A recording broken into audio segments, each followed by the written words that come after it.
नमस्कार दोस्तों, जय हिंद। दोस्तों, एक नया कोरोना का स्ट्रेन चर्चा में बना हुआ है जिसे नाम है ओमिक्रॉन। ओमिक्रॉन बड़ा डिफरेंट टाइप का वायरस है जो फिलहाल इस समय दहशत मचा रहा है।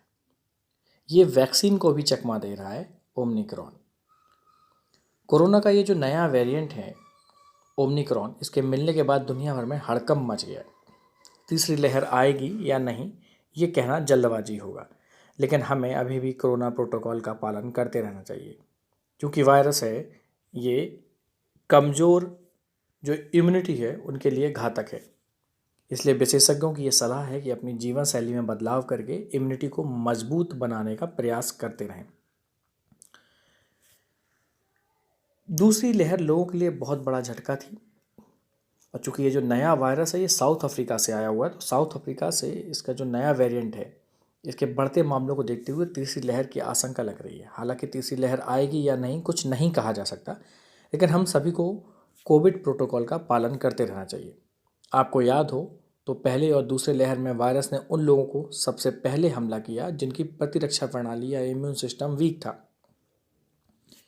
ऐसे में लोगों ने प्रतिरक्षा को मजबूत करने के लिए हर मुमकिन उपाय किए। हालात अब पहले जैसे ही दिखाई दे रहे हैं, इसलिए हम सभी को सावधानी बरतनी चाहिए। हमें इम्यूनिटी को स्ट्रांग बनाने के लिए अपनी लाइफ स्टाइल में फिर कई चेंजेस करने होंगे। खासतौर पे अपनी फूड हैबिट में स्वास्थ्य खाद्य पदार्थों को शामिल करना होगा, फ्रूट्स को शामिल करना होगा। कोविड प्रोटोकॉल का सख्ती से पालन करने के अलावा यहाँ कुछ तरीके भी हैं जिन्हें मैं आपसे बताने जा रहा हूँ, जिससे आप अपनी इम्यून सिस्टम को एक्टिव कर सकते हैं। हमें यह समझना होगा कि इम्यूनिटी एक दिन या एक वीक में मजबूत नहीं हो सकती। यह हमारे फूड हैबिट और हमारी लाइफ स्टाइल में बदलाव के लिए लाइफ लॉन्ग कमिटमेंट होता है। तो चलिए आइए जानते हैं तीसरी लहर से बचने के लिए अपनी जीवन शैली में क्या क्या बदलाव किए जा सकते हैं। शरीर के अंग ठीक तरह से काम तभी कर सकते हैं जब शरीर में पानी की मात्रा अच्छी तरह से मौजूद हो। क्योंकि सर्दियों के मौसम में प्यास ज़रा कम लगती है, ऐसे में हम में से बहुत से लोग कम पानी पीने की गलती कर बैठते हैं। लेकिन याद रखें, भले ही हाइड्रेशन सीधे तौर पर आपकी प्रतिरक्षा प्रणाली से जुड़ा ना हो, लेकिन यह आपके शरीर को ठीक काम करने में सक्षम बनाता है।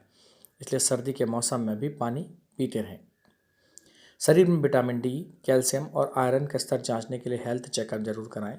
खराबी मिलने पर आप इसके अनुसार इलाज करें और उसी के अनुसार अपनी डाइट को फॉलो करें। जो तनाव होता है, जो मेंटल स्ट्रेस होती है, वो सीधे तौर पर आपके इम्यून फंक्शन से जुड़ी हुई है। कई रिसर्च में यह बात साबित हुई है कि तनाव के स्तर में वृद्धि और चिंता आपके शरीर की इम्यूनिटी को कमज़ोर करने का कारण बनती है। इसलिए घबराएं नहीं और ऐसी एक्टिविटीज़ में शामिल होने की कोशिश करें जो मेंटल स्ट्रेस को कम करने में आपकी मदद करें।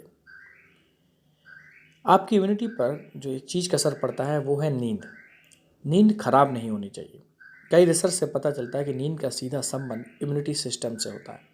इसलिए यदि आप ठीक से सो नहीं रहे हैं तो इसे ठीक करने के उपाय करें। यदि इसके बाद भी आपको नींद नहीं आती तो आप ज़्यादा देर तक देरी ना करते हुए आपको अपने डॉक्टर से संपर्क करना चाहिए। हमें क्या खाना चाहिए, चलिए इसकी बात करते हैं। फल खाएं, सब्जियां खाएं, नट्स खाएं, फलियां खाएं, बीज जैसे खाद्य पदार्थ पोषक तत्वों से भरपूर हैं। ये सभी आपके शरीर की इम्यून सिस्टम को मजबूत बनाने में मदद करेंगे। दरअसल इन सभी फूडों में मौजूद एंटीऑक्सीडेंट्स सूजन को कम करने का काम करते हैं। इतना ही नहीं, यह कई स्वस्थ स्थितियों से जुड़ी पुरानी सूजन को रोकने में भी मददगार होते हैं। पिछले कुछ महीने में लोगों ने बिना किसी गाइडेंस के वर्कआउट किया है और इसके दुष्प्रभाव भी मिले हैं।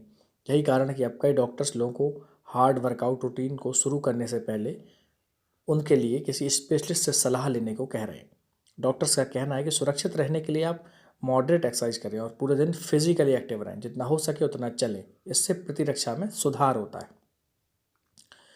इम्यूनिटी को स्ट्रांग बनाने के लिए जो सबसे इम्पॉर्टेंट सहारा है जो आप ले सकते हो अपने घर की किचन से, वो है आयुर्वेद। अपने नियमित आहार में इम्यूनिटी बूस्टर जैसे अश्वगंधा और गिलोय को शामिल करें। इसके अलावा दिन में एक बार तुलसी की चाय बनाकर पिएं और गर्म पानी से गरारे करें। हमें भूलना नहीं चाहिए कि कोरोना अभी भागा नहीं है, इसलिए कोरोना प्रोटोकॉल को फॉलो करें और अपनी जीवन शैली में यह बताए गए छोटे छोटे बदलाव करके अपनी प्रतिरक्षा को मजबूत करें। वैसे तो यहाँ पर मैंने आपको ये सामान्य जानकारी दी है। यहाँ पर किसी भी तरह किसी दवा या इलाज का मैंने विकल्प नहीं बताया है।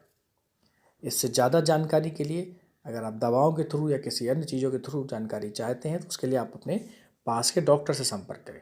उम्मीद करता हूँ कि ये वीडियो आपको पसंद आया होगा। अगर पसंद आए तो उसे लाइक, शेयर और सब्सक्राइब करना चैनल को बिल्कुल ना भूलें। नमस्कार, जय हिंद।